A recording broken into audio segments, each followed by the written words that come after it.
Hello guys! Magandang hapon sa inyong lahat. I am Chin Rodriguez, mamasa ko siya ng Afi Dealer also at Rider. So ngayong hapon na to, tingnan natin ano kayong sabihin ng ating mga gabay. So this is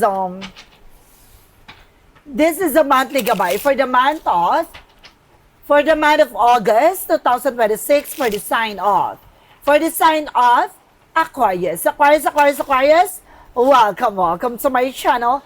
Ano kayong messages, advices, ng spirit guides ang ating masasagot for today's video? Kanino kayong energy o kaganapan sa buhay ng mga Aquarius signs ang ating mahaginap? So guys, this reading is a general reading lamang, hindi lahat makaka-resonate, kunin lang ang makaka-relate sa inyo.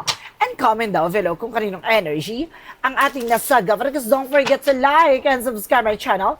And hit the bell for more videos update. Maraming salamat sa mga walang sawang pag-support sa aking channel. Lalo-lalo nang dirigi-skip ng ads away pagpalain kayo ng Diyos at may kapal-siksik-liglig nag-uumapang ni biyayang manong balik sa inyo. So let's see guys, what is the messages, advices ng ating angel spirit na para sa ating mga kapatid na Aquarius. So let's see and watch this.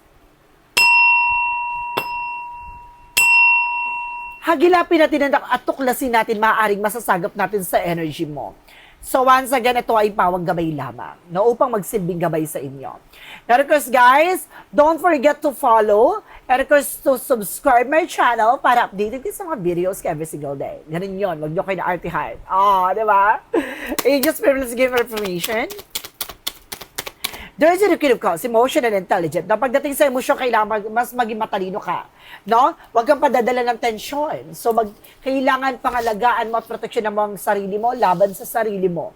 So, dahil, kumaga baka maging pala decision ka o maging aggressive ka. So, kaya kailangan maging aware ka. No? Kumaga kailangan gamay-gamayan mo yung pakiramdam mo, yung emosyon mo na yan. No?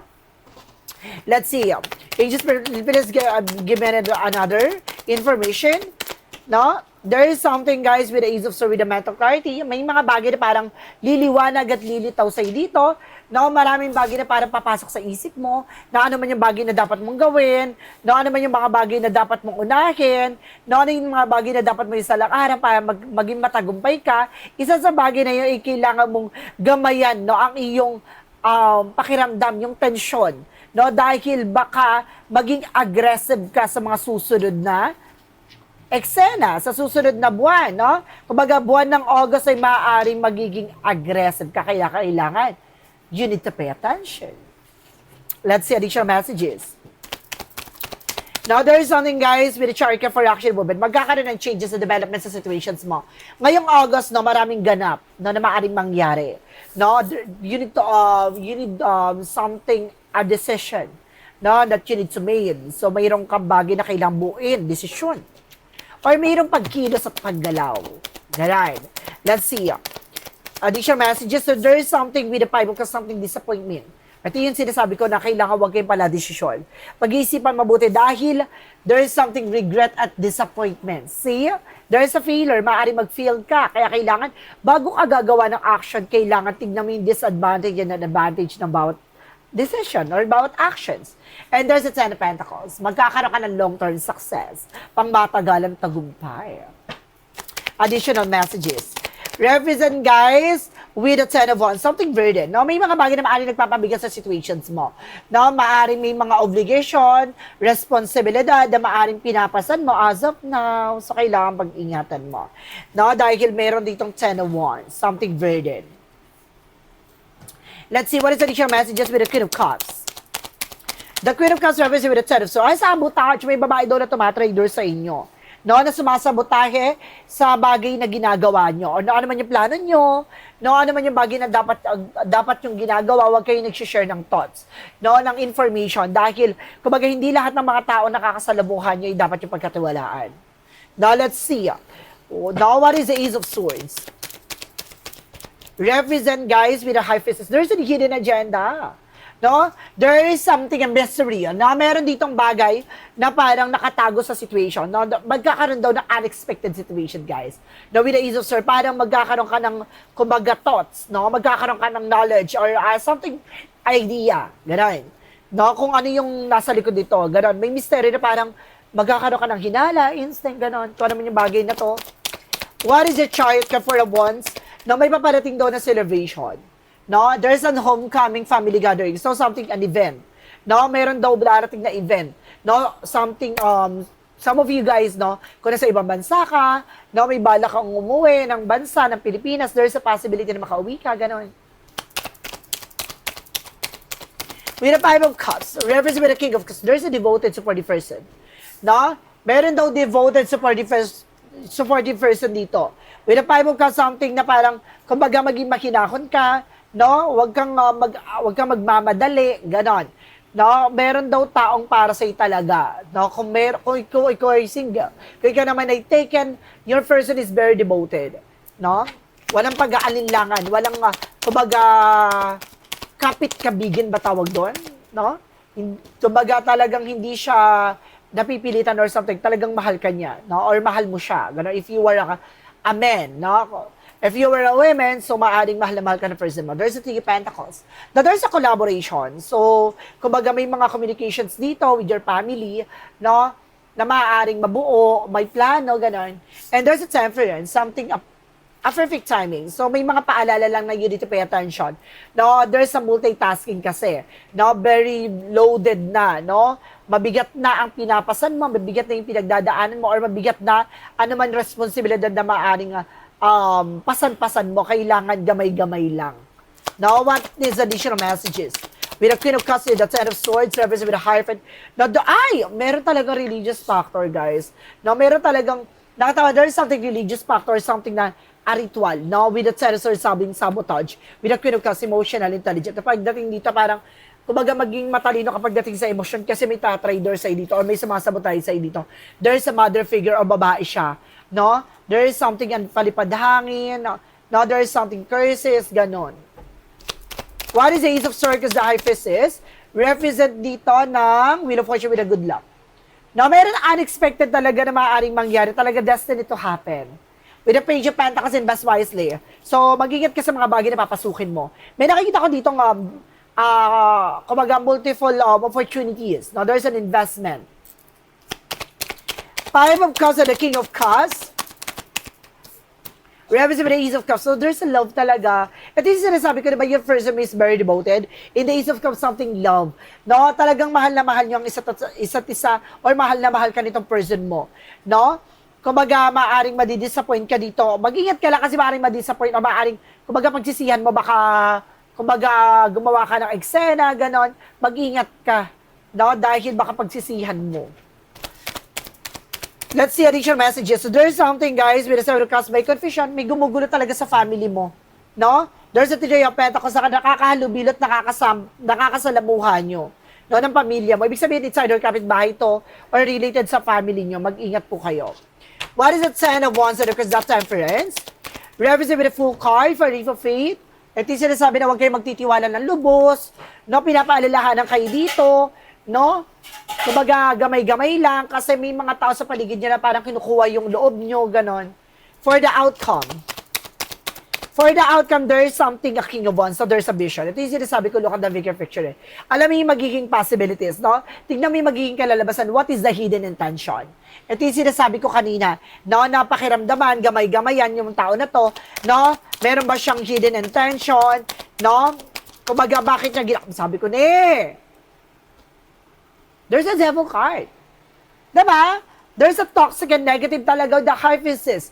Kaya nagkakaroon ng unexpected situation with the High Priestess with the Wheel of Fortune. Imbis na swertihin kami na malas ka. So matutuklasan mo to, malalaman mo.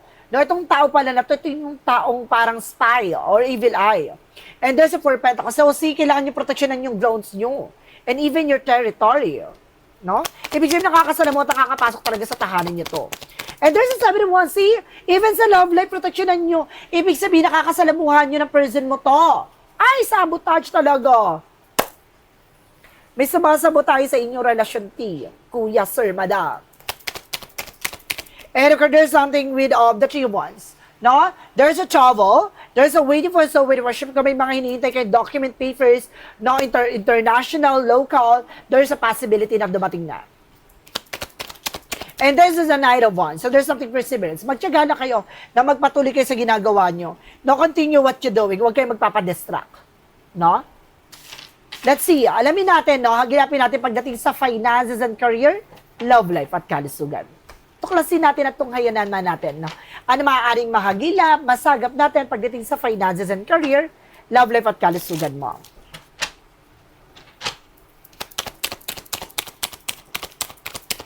So let's see, there is something guys with the Eight of Cups, something I'm moving forward. So may mga bagay dito parang makaka-recover ka na, makaka-get over ka na, or maaaring makalis ka na sa situation and position mo pagdating sa finances. Unti-unti na makakaraos, ganun. Now, diba? There's a Five of Pentacles. See, there's a financial loss, a financial crisis. No, kailangan mo makalaya at makawala dito from toxic situation. Diba, Hermit card? Diba, spiritual problem? So may gumagawa ng papamalas talaga sa inyo, sa karir nyo, sa finances nyo. Kaya hindi kayo makabangon. Ito, the Hermit card, something spiritual journey. Spiritual problem, no, dahil may financial loss of financial crisis with the Eight of Cups. No, hindi ka makarecover, hindi ka makaalis dyan. No, you're feeling abandonment. You're feeling imprisonment. No, na parang hindi ka makakilos, hindi ka makagalaw. No, patuloy yung, kumbaga, negatibong nangyayari, gano'n. Minamalas, inaalat ka. Pagdating sa career, finances mo. Pagdating sa love life. Diba? Pagdating sa love life mo, there's an Eight of Swords. Napapalibutan kayo ng toxic and negativities around. Diba, hindi kayo makakilos, hindi kayo makagalaw doon.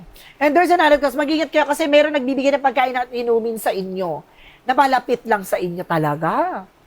And there's a tower moment. See, gusto sirain yung pamilya nyo at buhay nyo. The tower moment, there's a chaos, disaster. And there's an Emperor, just being mature and being grounded. So, kailangan magkaroon kayo ng respect, discipline, at authority. No? Kaya mong dapat pangalagaan at proteksyonan yung sarili mo. Be mature enough. Pagdating sa kalusugan, nyo, there is something the Hangman stuck. No, lutang ka, balisa ka yung dalawa na person mo. And nagkakaroon ng Five of Swords. Diba, self-sabotage? Diba, self-sabotage? Kasi yung taong, kung hindi to nakakapagbigay ng pagkain sa inyo, ay maaaring nakakasama niyo sa bahay. And there's a Queen of Wands. Babae talaga siya, very confident. Malakas ang loob at makapal ang mukha. Mag-girl. Diba?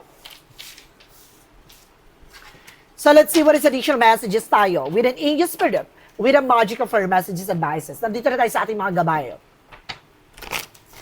For magic of her messages and advices for you guys, there's a vegetarian. So, see more on vegetables ka muna. Iwas-iwasan mo muna yung mga karne-karne, ha? Hindi ka natutunawan. And that's what, diba? Healing, healed, healer. So, kailangan mo talaga ng healing session. Kailangan mo talaga ma-heal. Gigigil ako, diba? What is the synchronicities represent what? Ang galing nga, talagang, kumbaga, there's a puzzle, diba? Binubuo niya yung buong kwento, pasabog. And there's a speed. See, yung speed, ibig sabihin dito na parang, kumbaga, pinabibilis yung eksena, kabaligtaran yung nangyayari, no? Mabagal ang takbo ng eksena mo. There's a fall. Gusto niya kasi pabagsakin yung situations mo, there's a fall. Diba? Pasabog. Let's see what is the romance angels with a mystic love oracle deck. There's a single relationship. Gusto nito maging single ka or maaaring single ka. And legal matter. So gusto nito maghiwalay kayo ng partner mo or ng asawa mo. If you're being single, maaaring nasa katuparan niya na maaaring nasa preparation na kayo ng legal, no? Na maaaring there's a divorce, there's something, separations, annulment. What is a yin and yang? Yin and yang represent with the self-worth. No, dapat alam sa sarili mo yung halaga mo. Apology. Sabi ko sa'yo, may hihingi ng tawad eh. And there's something comfort zone. Kailangan mo makawala sa comfort zone mo para ka nakatali sa situation. Hindi ka makakilos talaga, guys. Na para kang, kumbaga, hindi mo alam kung ano yung magiging outcome. No? Sa bawat actions mo kasi parang nag-fail. Ganon. For the chakra messages, renewal. Magkakaroon ng renewal pagdating sa relationship, career, and finances mo. And there's a guilt. Sabi ko na nga ba eh. Yung tao na to may galit sa'yo, kaya gumagawa ng complication. Diba? Conflict. And there's something, a guilt. May galit. So let's see what is Archangel Michael messages. There's a make a commitment. So kailangan mo mag-commit talaga dito, sabi ng Archangel Michael. Kailangan tutukan mo to. No, tutukan mo to para mag-end na yung cycle na gantong eksena sa buhay mo. Kasi hanggat hindi mo to natutuldo, paulit-ulit to. What is the Jesus loving quote said? Well done, good and faithful servant. So, si tatapusin na ng ating Panginoon na Jesus, no, ng ating Panginoong Hesus Kristo, tatapusin niya na raw. No, maging mabuti at maging tapat kang manlilingkod sa Kanya. Kumbaga, nasa journey ka dito na spiritual. No? Kumbaga, it's either nasa karmic relationship ka or nasa spiritual journey ka. No? So, guys, once again, ito ay monthly gabay. No, monthly gabay within August, no? Monthly gabay within August 2026 for the sign off. For the sign of Aquarius. Aquarius, maraming salamat for this wonderful reading. So once again, this reading is a general reading lamang, hindi lahat makaka-resonate, kunin lang ang makaka-relate sa inyo. And comment down below kung kaninong energy ang ating nasagot. Because don't forget, so like and subscribe my channel and hit the bell for more videos update. Maraming salamat sa mga walang sawang pag-support sa aking channel, lalo-lalo na ang dirigi-skip ng ads away, pagpalain kayo ng Diyos at may kapal siksik-liglig nag-uumapaw na biyayang manumbalik sa inyo. Guys, paki-follow ako sa aking FB page, paki-subscribe nyo ako sa aking YouTube channel. Maraming salamat po and see you in the next video. Bye-bye and babush.